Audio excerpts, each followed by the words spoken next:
પેલા આપણે ઓલા રાજકોટ બટુકભાઈ હેરમા પાનવાળાને ત્યાં જવાનું છે. કેમ બાપા?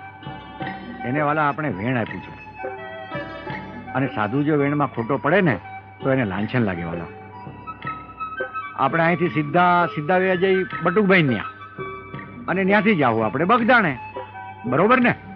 હાલો સીતારામ.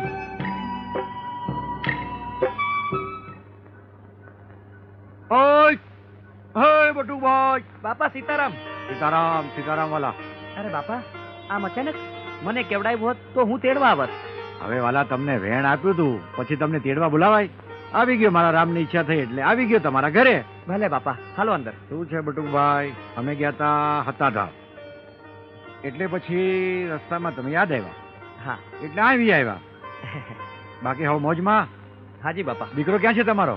બસ બાપા, એ ગગાને લાવતો.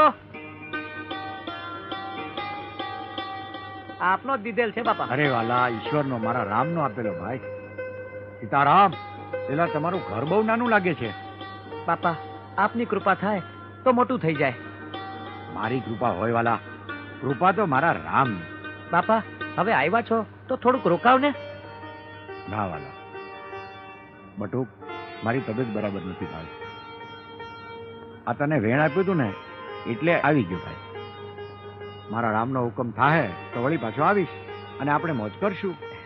સીતારામ બાપા. સીતારામ. સીતારામ બેટા, સીતારામ. સીતારામ.